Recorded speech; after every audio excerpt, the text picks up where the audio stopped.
The Fifth Kind. This video is brought to you in partnership with Gaia.com, creating thought-provoking documentaries and programs.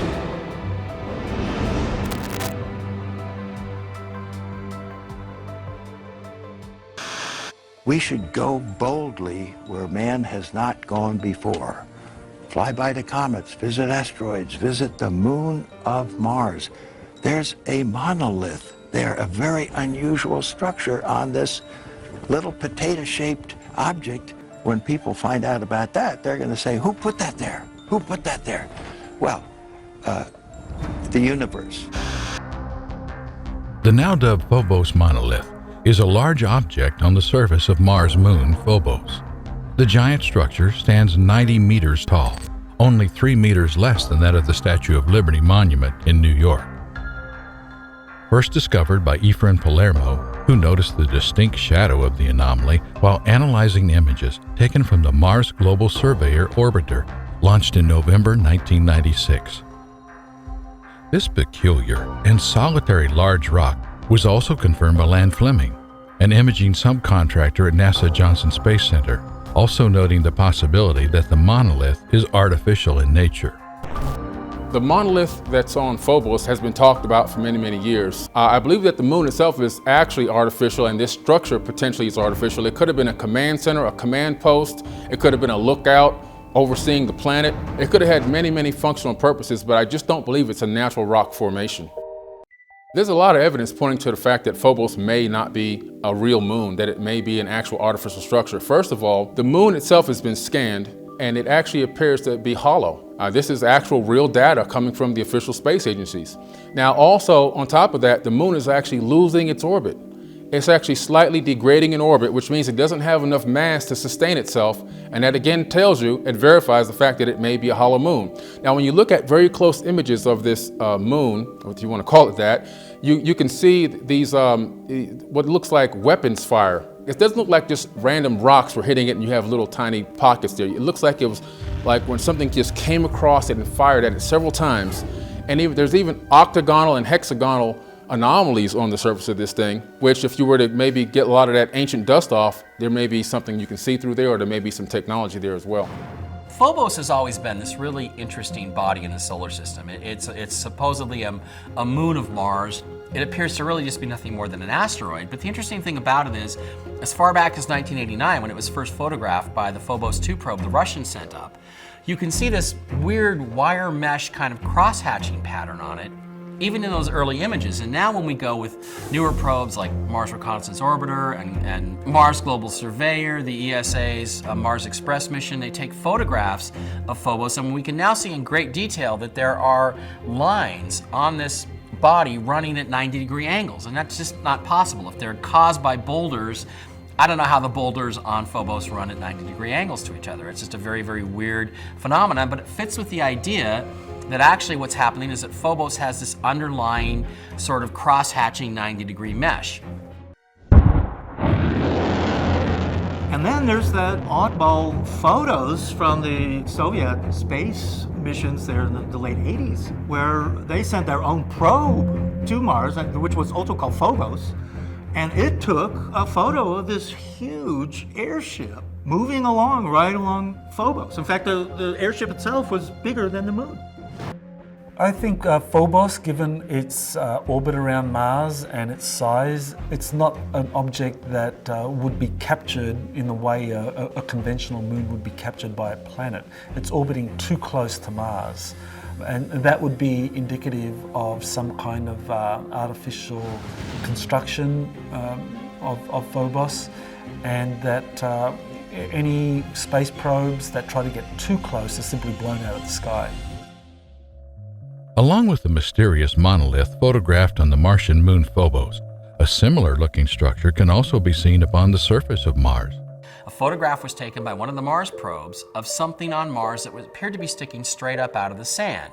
Since then, numerous photographs have been taken of it. There's 4 or 5 different sets, and in all of them, it appears to look exactly like the monolith from 2001: A Space Odyssey. It has the exact same height, width, and proportion. It's casting a shadow that indicates it has this rectangular monolithic shape.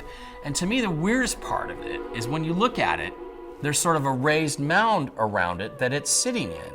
And when you look at the footage from 2001, where they uncover the monolith on the moon, there's this raised mound where they've dug out around the thing and the monolith is sticking in it. And, you know, in the film, they say the only thing we know about it for sure, sir, is that it's about 4 million years old and it appears to have been deliberately buried. And if you look at the photographs of the monolith on Phobos, you can see that the mound upon which this thing is inserted is a different color than the soil around it. It's much darker. That is an indication that somebody dug up the soil and put it around this thing to bury it, to keep it there. So it appears to be, like the monolith in 2001, an object that was deliberately buried. It hasn't been covered up by natural erosion or other forces. It seems to have been deliberately buried. Deliberately buried. Deliberately buried. Is this monolith proof that Mars has previously been occupied or visited by an ancient alien civilization? Could this now desert-like planet have once been a habitable environment, sustaining life? Well, there's a lot of evidence that that Mars, at some point in its history, was very fertile and habitable. That's something that scientists now widely agree on. That their study of Mars' atmosphere and the surface shows that there were once vast flowing water on Mars, that there was vegetation on Mars, and much more oxygen than there is now. So there's agreement that millions of years ago that Mars was a very lush, fertile place. We know that there have been a number of whistleblowers who have come forward to talk about Mars actually being a place that is populated by extraterrestrial civilizations. What I find fascinating is that the CIA actually was also interested in this, and they got one of their remote viewers, Joseph McGonigal, to remote view ancient Mars. And this is actually one of the CIA files that was recently released on the CIA website. It's called CREST. And so there you can actually read the data where the remote viewer, who we know now is McGonigal, but who's unidentified in this document, talks about a civilization on Mars fleeing Mars during some great cataclysmic events that is destroying the surface, or the environment, and the atmosphere on Mars is all being destroyed through some great cataclysm. The refugees are being taken to some other world, and it's described as a very kind of a volcanically active world, which tends to fit what the Earth would have been like, say, 500,000 to 1 million years ago, much more active volcanically, especially in places like Antarctica. There's no real reason why Mars couldn't have had a past civilization. Even today, could hold some kind of a civilization. We know there's water there and an atmosphere. And in fact, some people, like George Leonard and others, have suggested that there's atmosphere on the moon, that our moon and Mars, are not so different.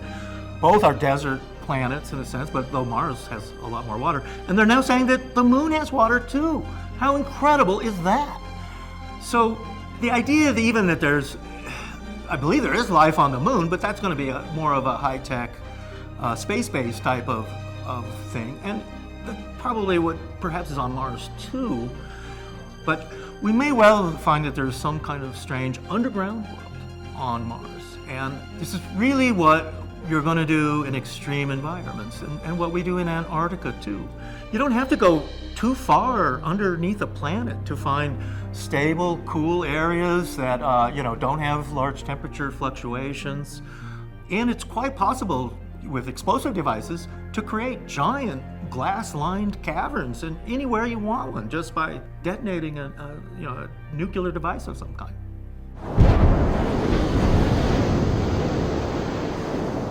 John Brandenburg, who's done some studies of Mars, and he shows that there are isotopes in the atmosphere of Mars, which is indicative of a nuclear war having occurred at some point in Mars history. So you have some credible scientific data showing that you actually have nuclear weapons being used on Mars. So there's evidence there that there was an ancient civilization. We know Richard Hoagland has done a lot of work in terms of identifying the face on Mars as being artificially created, and pyramids on Mars being artificially created. So there's a lot of kind of information that you get from NASA images and NASA probes of Mars that support Mars actually once being populated.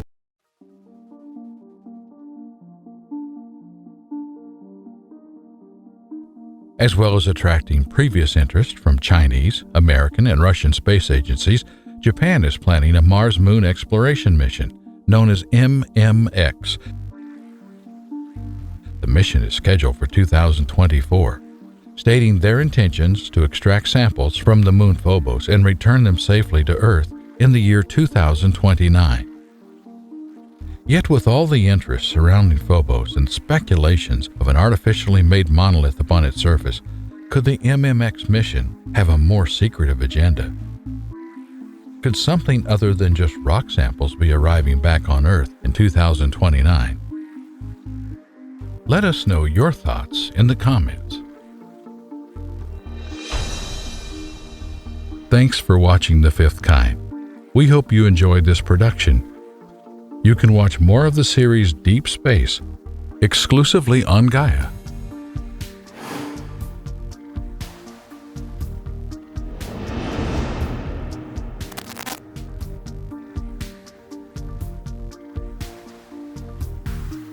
Thanks again for your support. Don't forget to click the bell icon to turn on channel notifications so you never miss a new video.